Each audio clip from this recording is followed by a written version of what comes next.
अथ द्वितीयोऽध्यायः। सांख्ययोगः।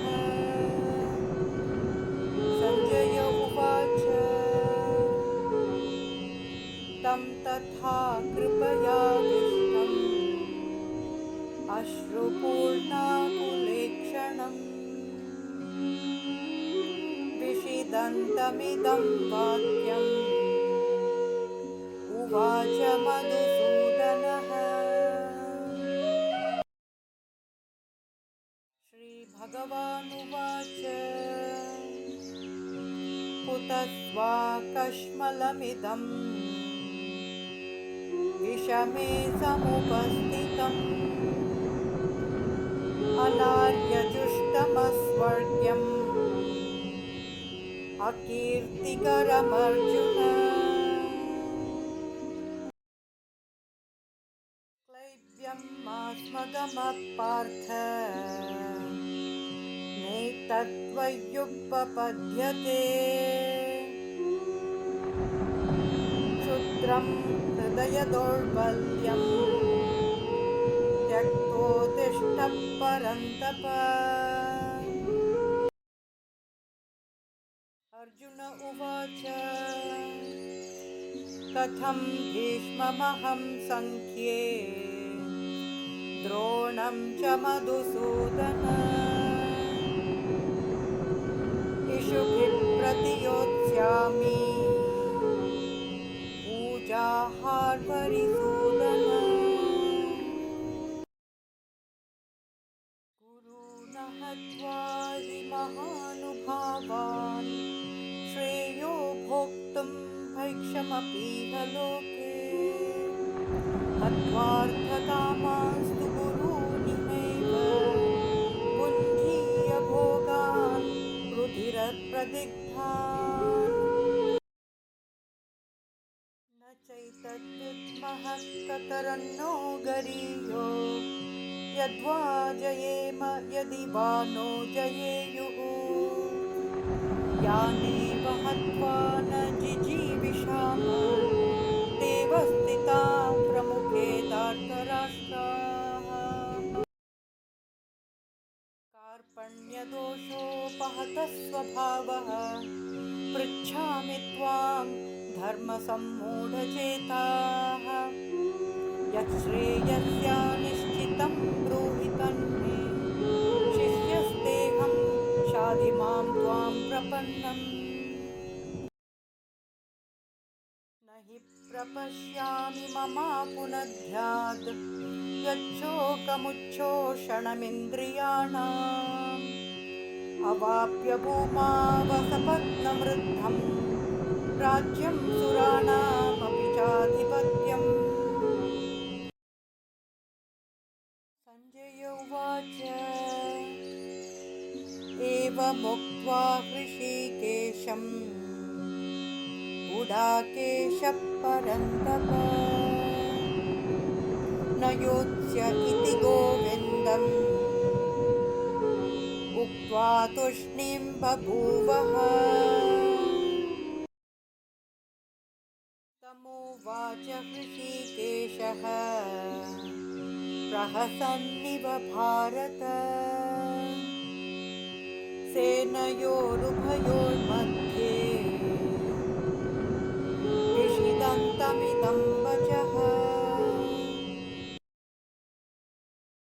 श्रीभगवानुवाच अशोच्यानन्वशोचत्वं प्रज्ञावादांश्च भाषसे। गतासु न गतांसूंश्च नानुशोचन्ति पण्डिताः। न त्वेवाहं जातु नासं न त्वं नेमे जनाधिपाः। न चैव न भविष्यामः सर्वे वयमतः परम्। देहिनोऽस्मिन् यथा देहे कौमारं यौवनं जरा तथा देहान्तरप्राप्तिः धीरस्तत्र न मुह्यति। मात्रा स्पर्शास्तु कौन्तेय शीतोष्णसुखदुःखदाः आगमापायिनो नित्या तांसि तिक्षस्व भारत। यं हि न व्यथयन्त्येते पुरुषं पुरुषर्षभ समदुःखसुखं धीरं सोऽमृतत्वाय कल्पते। नासतो विद्यते भावो नाभावो विद्यते सतः उभयोरपि दृष्टोऽन्तः त्वनयोस्तत्त्वदर्शिभिः। अविनाशी तु तद्विद्धि येन सर्वमिदं ततम् विनाशमव्ययस्यास्य न कश्चित् कर्तुमर्हति। अन्तवन्त इमे देहा नित्यस्योक्ता शरीरिणः अनाशिनो प्रमेयस्य तस्माद्युध्यक्स्व भारत। य एनं वेत्ति हन्तारं यश्चैनं मन्यते हतम् उभौ तौ न विजानीतो नायं हन्ति न हन्यते। न जायते म्रियते वा कदाचित् न्यायं भूत्वा भविता वा न भूयः अजो नित्यः शाश्वतोऽयं पुराणो न हन्यते हन्यमाने शरीरे। वेदाविनाशिनं नित्यं य एनमजमव्ययम् कथं स पुरुषः पार्थ तं घातयति हन्तिकम्। वासांसि जीर्णानि यथा विहाय नवानि गृह्णाति नरोपराणि तथा शरीराणि विहाय जीर्णान्यन्यानि संयाति नवानि देहि। नैनं छिन्दन्ति शस्त्राणि नैनं दहति पावकः न चैनं क्लेदयन्त्यापो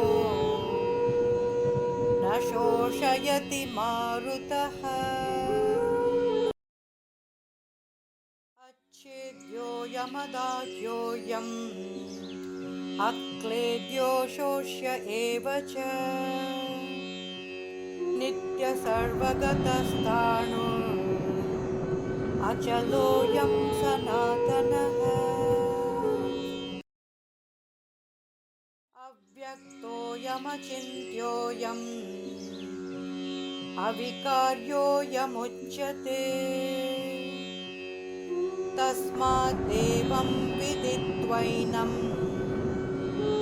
नानुशोचितुमर्हसि। अथ चैनं नित्यजातं नित्यं वा मन्यसे मृतम् तथापि त्वं महाबाहो नैवं शोचितुमर्हसि। जातस्य हि ध्रुवो मृत्युः ध्रुवं जन्म मृतस्य च तस्मादपरिहार्येध्ये न त्वं शोचितुमर्हसि। अव्यक्तादीनि भूतानि व्यक्तमध्यानि भारत अव्यक्तनिधनान्येव तत्र का परिदेवना। आश्चर्यवत् पश्यति कश्चिदेन आश्चर्यवत् तदति तथैव चान्यः आश्चर्यवच्चेनमन्यः शृणोति श्रुत्वाप्येनं वेद न चैव कश्चित्। देहि नित्यमवध्योऽयं देहे सर्वस्य भारत तस्मात् सर्वाणि भूतानि न त्वं शोचितुमर्हसि। स्वधर्ममपि चावेक्ष्य न विकम्पितुमर्हसि धर्म्याधियुद्धात् श्रेयोऽन्यत् क्षत्रियस्य न विद्यते। यदृच्छया चोपपन्नम् स्वर्गद्वारमपावृतम् सुखिनः क्षत्रिया पार्थ लभन्ते युद्धमीदृशम्। अथ चेत्त्वमिमं धर्म्यं सङ्ग्रामं न करिष्यसि ततः स्वधर्मं कीर्तिं च हित्वा पापमवाप्स्यसि। अकीर्तिं चापि भूतानि कथयिष्यन्ति ते व्ययाम्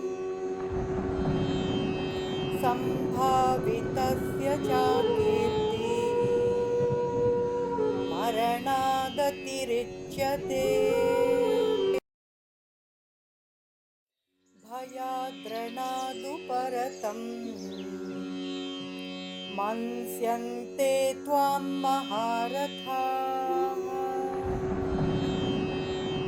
येषां च त्वं बहुमतो भूत्वा यास्यसि लाघवम्। अवाच्यवादांश्च बहून् वदिष्यन्ति तवाहिताः निन्दन्तस्तव सामर्थ्यं ततो दुःखतरं नु किम्। हतो वा प्राप्स्यसि स्वर्गं जित्वा वा भोक्ष्यसे महीम्। तस्मादुत्तिष्ठ कौन्तेय युद्धाय कृतनिश्चयः।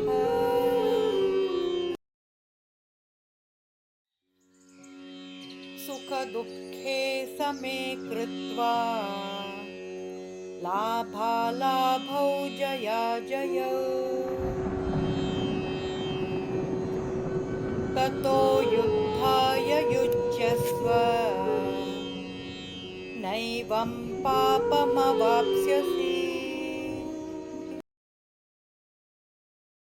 एषा ते विहिता साङ्ख्ये बुद्धिर्योगे त्विमां शृणु बुद्ध्या युक्तो यया पार्थ कर्मबन्धं प्रहास्यसि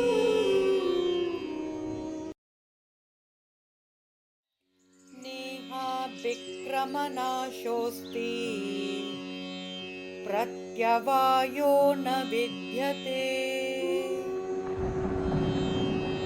स्वल्पमप्यस्य धर्मस्य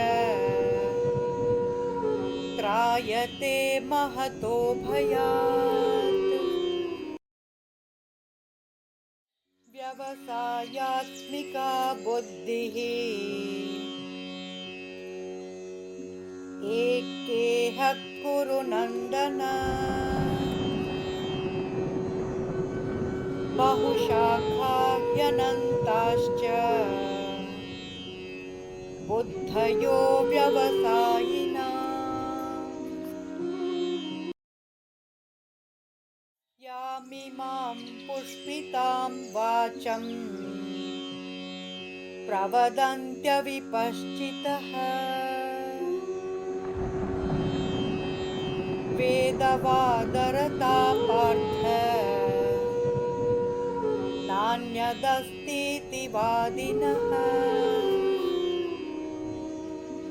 कामात्मानस्वर्गपरा जन्मकर्मफलप्रदा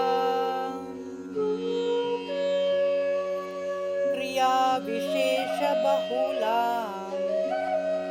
भोगेश्वर्यगतिं प्रति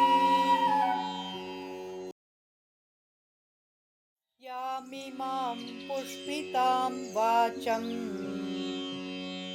प्रवदन्त्यविपश्चितः वेदवादरता पार्थ नान्यदस्तीति वादिनः कामात्मानस्वर्गपरा जन्मकर्मफलप्रदा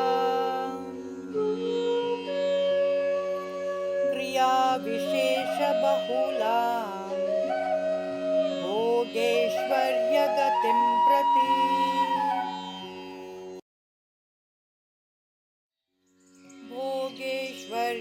भोगेश्वर्यप्रसक्तानां तयापहृतचेतसां व्यवसायात्मिका बुद्धिः समाधौ न विधीयते त्रैगुण्यविषया वेदा निस्त्रैगुण्यो भवार्जुन निर्द्वन्द्वो नित्यसत्त्वस्थो निर्योगक्षेम आत्मवान् यावानर्थ उदपाने सर्वतः सम्प्लुतोदके तावान् सर्वेषु वेदेषु ब्राह्मणस्य विजानतः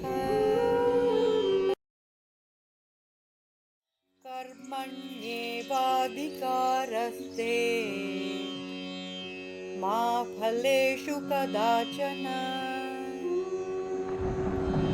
मा कर्मफलहेतुर्भूः मा ते सङ्गोऽस्त्वकर्मणि योगस्थ कुरु कर्माणि सङ्गं त्यक्त्वा धनञ्जय सिद्ध्यसिद्ध्यो समो भूत्वा समत्वं योग उच्यते दूरेण ह्यवरं कर्म बुद्धियोगाद् धनञ्जय बुद्धौ शरणमन्विच्छ कृपणाः फलहेतवः बुद्धियुक्तो जहातीह उभे सुकृतदुष्कृते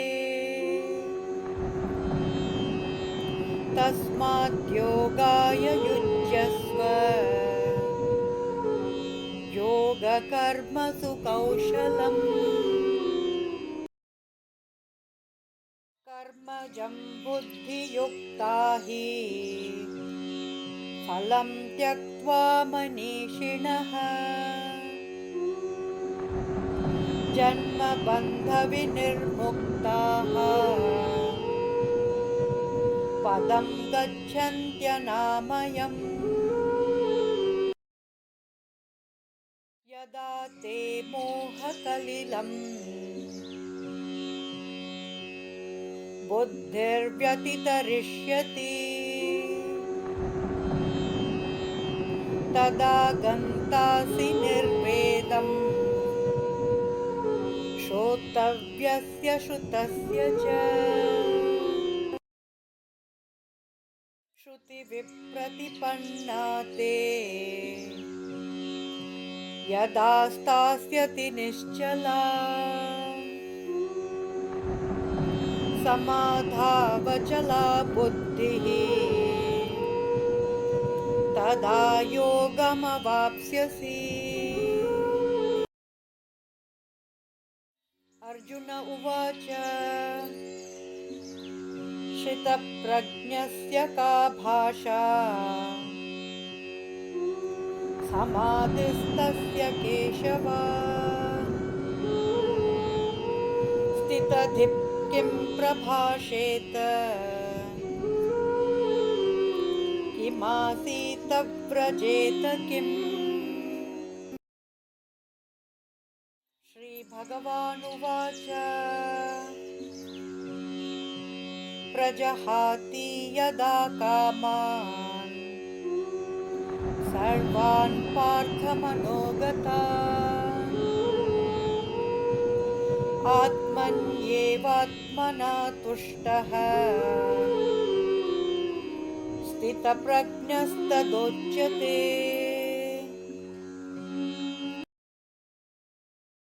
दुःखेष्वनुद्विग्नमनाः सुखेषु विगतस्पृहः वीतरागभयक्रोधः स्थितधीर्मुनिरुच्यते। यः सर्वत्रानभिस्नेहः तत्तत्प्राप्य शुभाशुभम् नाभिनन्दति न द्वेष्टि तस्य प्रज्ञा प्रतिष्ठिता। यदा संहरते चायं कूर्मोऽङ्गानीव सर्वशः इन्द्रियाणीन्द्रियार्थेभ्यः तस्य प्रज्ञा प्रतिष्ठिता। विषया विनिवर्तन्ते निराहारस्य देहिनः रसवर्जं रसोऽप्यस्य परं दृष्ट्वा निवर्तते। यततो ह्यपि कौन्तेय पुरुषस्य विपश्चितः इन्द्रियाणि प्रमाथीनि हरन्ति प्रसभं मनः तानि सर्वाणि संयम्य युक्त आसीत मत्परः वशे हि यस्येन्द्रियाणि तस्य प्रज्ञा प्रतिष्ठिता। ध्यायतो विषयान् पुंसः सङ्गस्तेषूपजायते सङ्गात् सञ्जायते कामः कामात् क्रोधो विजायते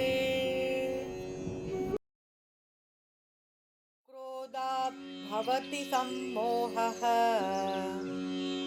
सम्मोहात् स्मृतिविभ्रमः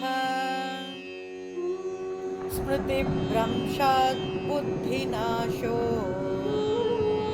बुद्धिनाशात् प्रणश्यति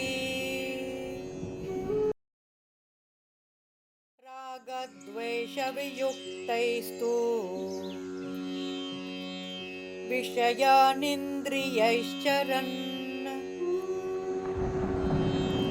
आत्मवश्यैर्विधेयात्मा प्रसादमधिगच्छति प्रसादे सर्वदुःखानां हानिरस्योपजायते प्रसन्नचेतसो ह्याशु बुद्धिः पर्यवतिष्ठते नास्ति बुद्धिरयुक्तस्य न चायुक्तस्य भावना न चाभावयतः शान्तिः अशान्तस्य कुतः सुखम् इन्द्रियाणां हि चरताम् यन्मनोनुविधीयते तदस्य हरति प्रज्ञाम् वायुर्नावमिवाम्भसि तस्माद्यस्य महाबाहो निग्रहीतानि सर्वशः इन्द्रियाणीन्द्रियार्थेभ्यः तस्य प्रज्ञा प्रतिष्ठिता या निशा सर्वभूतानां तस्यां जागर्ति संयमी यस्यां जाग्रति भूतानि सा निशा पश्यतो मुनेः आपूर्यमाणमचलप्रतिष्ठं समुद्रमापप्रविशन्ति यद्वत् तद्वद्कामाय प्रविशन्ति सर्वे स शान्तिमाप्नोति न कामकामी विहाय कामान्यः सर्वान् पुमांश्चरति निःस्पृहः निर्ममो निरहङ्कारः स शान्तिमधिगच्छति एषा ब्राह्मी स्थितिः पार्थ नैनां प्राप्य विमुह्यति स्थित्वा स्यामन्तकालेऽपि ब्रह्मनिर्वाणमृच्छति